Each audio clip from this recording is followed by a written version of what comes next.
discussion of the back of thigh, mainly the hamstring muscles. This is the left side lower limb, and we will discuss on the back of the thigh. We reflect the gluteus maximus. The hamstring muscles, the characteristic, it is arise from the ischial tuberosity. All the muscles which is arise from the ischial tuberosity, it is innervated by all the muscles innervated by the tibial part of sciatic nerve, and it is inserted beyond to the knee joint. And mainly the muscles have a main action, it is the flexion of the knee. The muscles involved inside the hamstring are the semitendinosus, semimembranosus. On the medial side, you have to remember this is the medial side of the thigh. This is the lateral side of the thigh. On the lateral side, you have to remember the long head of the biceps which crosses the sciatic nerve. Long head of biceps which crosses the sciatic nerve, but the short head which is not cross the sciatic nerve. So short head which is attached to the linea aspera, and the long head of the biceps femoris along with the semitendinosus which is attached on the ischial tuberosity. It divides into the upper and lower part. Into the upper part again it divides by the oblique line. So inferior-medially it is the origin of the semitendinosus along with the long head of biceps femoris. It is a common origin. This is the common origin. Semitendinosus goes medially while the biceps which is goes laterally. And the semitendinosus which is goes, it is the tendinous insertion. You can see here this tendinous insertion which is goes anteriorly, and it is inserted on the tibia, on the medial surface of the upper part of the tibia, just behind to the insertion of the gracilis, and the anteriorly the muscles which is coming sartorius. So semitendinosus which is inserted on the upper part of the medial surface of the tibia, behind to the most anteriorly sartorius, between gracilis and behind there is a semitendinosus. Long head of biceps which is the common origin infra-medial part of the upper part of the ischial tuberosity along with the long head of biceps, and short head of biceps which is arise from the linea aspera. And these both muscles, the biceps femoris which is inserted on the head of the fibula, but the short head of biceps femoris which is not involved inside the hamstring muscles because it is not arise from the ischial tuberosity. So, and it is also innervated by the branch of the common peroneal nerve. It is not supplied by the tibial part of the sciatic nerve. The semimembranosus, here you can see the semimembranosus which is arise from the superolateral part of the upper part of the ischial tuberosity. There is a origin of the semimembranosus. This muscles, it is the bulky as compared to the semitendinosus and lies behind and medially below to the semitendinosus. It is semimembranosus, and this semimembranosus which is inserted on the posterior aspect of the tibia, on the groove on the posterior aspect of the tibia, and it become, here you can see this is a continuation of the oblique popliteal ligament. This is the oblique popliteal ligament. It become continuous as a oblique popliteal ligament, and it makes the floor of the popliteal fossa. The another muscles, hamstring part of the adductor magnus. Here you can see this is the hamstring part of the adductor magnus, and here you can see this is the adductor part of the hamstring part of the adductor magnus, which is arise from the ischial tuberosity divided into the upper and lower part. Upper part we already discussed, superolaterally semimembranosus, and inferior-medially there is a semitendinosus and long head of biceps femoris. But the adductor magnus, hamstring part which is arise from the ischial tuberosity on the lower part and lateral side, it is the origin of the adductor magnus, and which is inserted on the linea aspera as well as up to the pubic tubercle on the medial sides. So it is the insertion of the adductor magnus. So hamstring part of the adductor magnus, you have to remember all these muscles which is innervated by the tibial part of the sciatic nerve. Here you can see this is the sciatic nerve, and this sciatic nerve which innervate to the muscles of the hamstring. This is the nerve supply of the tibial part of sciatic nerve which is innervated to the semitendinosus. Here you can see this is a nerve innervated to the semimembranosus. This fiber you can see, this is a nerve fiber, but it is, in short, you have to remember, it is innervated by the tibial part of the sciatic nerve. And the short head of biceps femoris, it is the only muscles which is innervated by the common peroneal part of the sciatic nerve. Sciatic nerve which is coming, it is formed inside the pelvis by the two division, by the tibial part and common peroneal part. Tibial part which is formed by the L4, L5, S1, S2, S3 ventral division, and the common peroneal which is formed by the L4, L5, S1, S2. Both are united, it makes the sciatic nerve. Sciatic nerve which is formed inside the pelvis, it enter inside the gluteal region below to the piriformis muscles along with the inferior gluteal vessels, and this sciatic nerve passes above to the lateral rotator of the muscles of the gluteal region. Mainly here you can see this is the superior gemelli, obturator internus, tendon of the obturator internus, inferior gemelli and quadratus femoris. And this sciatic nerve goes above to the, this is the, on the lateral aspect, it is the greater trochanter, and this is the ischial tuberosity. In between there is a sciatic nerve, passes above to the lateral rotator of the thigh, mainly the superior gemelli, obturator internus, inferior gemelli and quadratus femoris. Then it enter inside the back of the thigh, which at the upper part, upper 1/3 part, the long head of biceps which is crosses from medial to lateral side, and then the sciatic nerve which is lies inside the medially by the semitendinosus and semimembranosus, and laterally by the biceps femoris, and into the upper 2/3 and lower 1/3 part of the back of the thigh.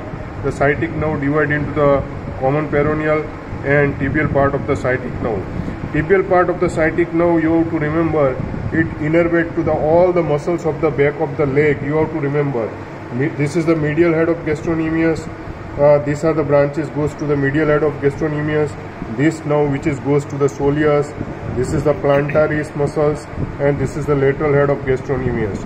All these muscles, even the deep to it, there is a muscles are the extensor digitorum longus, flexor digitorum longus, flexor hallucis longus, flexor digitorum longus, and posterior tibialis posterior. All these muscles which is innervated by the tibial part of the sciatic nerve, but we will discuss on later on. But in short, you have to remember all the muscles of the back of the leg which is innervated by the tibial part of the sciatic nerve, and this tibial part of the sciatic nerve which is passes deep to the flexor retinaculum. At this level, it divide into the, it enter inside the sole of foot, and it divide into the medial plantar nerve and lateral plantar nerve. But we will discuss later on. And this is the common peroneal nerve, and this common peroneal nerve, before it divide into the superficial peroneal and deep peroneal nerve, it gives the, this is the common peroneal communicating, and this is the sural nerve. Sural nerve, it is a cutaneous nerve, it is united with the, and it makes the, this is the sural nerve. This sural nerve innervate to the posterior 1/3 of the, posterior half of the limb, which is innervated by the skin of this posterior half of the leg, which is innervated by the sural nerve, and this sural nerve goes downwards and it supplies the skin up to the little toes on the lateral aspect behind to the lateral malleolus. While on the another branch of the common peroneal, it is the lateral cutaneous nerve of the calf. This is the lateral cutaneous nerve of the calf. It innervates to the lateral side of the leg, skin over the lateral side of the leg, which is innervated by the lateral cutaneous nerve of the calf. This is the common peroneal nerve. It enter inside the, at the neck of the fibula. Here you can see this is the neck of the fibula. This common peroneal nerve, which is divide. Here you can see this is the superficial peroneal nerve, and internally this is the deep peroneal nerve. This deep peroneal nerve goes anteriorly between the tibia and fibula, it comes into the anterior compartment and it supplies to the extensor compartment of the leg. This is the superficial peroneal nerve.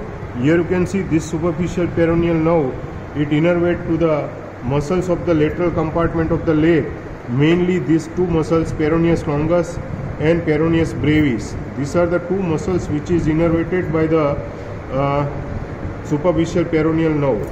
So after this superficial peroneal nerve innervate to these two muscles, this superficial peroneal nerve becomes continuous as a cutaneous nerve, and it supplies the skin on the dorsum of the foot. We have already discussed in previous lecture, except flap between the great toe and second toes. So this is about to the hamstring muscles, and in short it is a sciatic nerve, tibial nerve, and this is a common peroneal nerve, and this common peroneal nerve gives the peroneal communicating, and this is a sural which is forms the sural nerve, and this is the lateral cutaneous nerve of the calf. But here you can see there is a, along with it, there is a one vein, it is called the short saphenous vein. This short saphenous vein which is open inside the femoral vein. Here you can see this is a short saphenous vein, and it is a continuation of the lateral side dorsal venous arch, which is continuous as a short saphenous vein, and it is along with the sural nerve, you have to remember. Another thing, inside the popliteal fossa, the most superficial structure, it is the tibial nerve, and deep to it there is a femoral vein, and deepest structure it is a femoral artery. In previous lecture we already discussed the boundaries of the popliteal fossa, superiorly and medially semitendinosus and semimembranosus. Superiorly and laterally it is formed by the biceps femoris. Inferiorly and laterally it is formed by the lateral head of the gastrocnemius, and inferiorly and medially medial head of the gastrocnemius. And the content of the popliteal fossa we have already discussed. In the upper part, the tibial nerve lies lateral to the popliteal vessels, but into the lower part, the tibial nerve which crosses from lateral to medial side. Here into the lower part of the popliteal fossa, tibial nerve which crosses lateral to medial side, here in this level. And the popliteal artery vein which is remain intermediate throughout in, and the popliteal artery, this is lies popliteal artery which is goes laterally, and this popliteal artery which is at the level of the lower border of the popliteus fossa, it divide here at that level, you can see.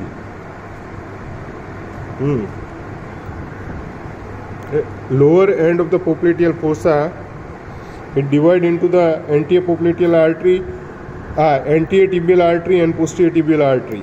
So anterior tibial artery which is goes anteriorly, and it is supplies to the muscles, blood vessel, blood supplies to the anterior compartment of the leg. Posterior tibial artery which remain posteriorly along with the tibial nerve, and this posterior tibial artery goes inside the along with the tibial nerve, and it is remain inside the back of the leg, and it supplies to the bloods to the posterior compartment of the leg. So in short, the popliteal fossa, it contains the tibial nerve, and it branches femoral vein and its tributaries, popliteal artery and its branches, and the floor of the popliteal fossa which is formed by the femoral surface of the popliteal surface of the femur, condyle of the femur. Here you can see there is a popliteal muscles, the fascia covering to the popliteus, and here the semimembranosus which is inserted, and it become continuous as oblique popliteal ligaments. So these are the structure which is forms the floor of the popliteal fossa, and the roof of the popliteal fossa we have already removed. It is formed by the skin, superficial fascia, sural nerve, short saphenous vein. These are the structure which is formed inside the roof of the popliteal fossa, and there is a fascia, deep fascia which is covering to the back of the leg. So this is about to the summary of the muscles of the back of the leg, and hamstring muscles and muscles of the back of the thigh. Here you can see this is the medial head of the gastrocnemius. This is the lateral head of the gastrocnemius. This is the plantaris. This plantaris, it is the vestigial muscles inside the human being, and this is the soleus.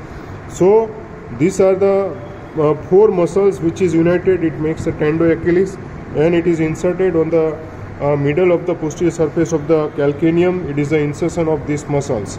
And deep muscles we have right now, we will not discuss because we have not separated, but the flexor hallucis longus, flexor digitorum longus, and tibialis posterior we will show you later on. These are the three muscles which are the deep muscles, and we will discuss later on. So this is about to the back of leg and back of thigh.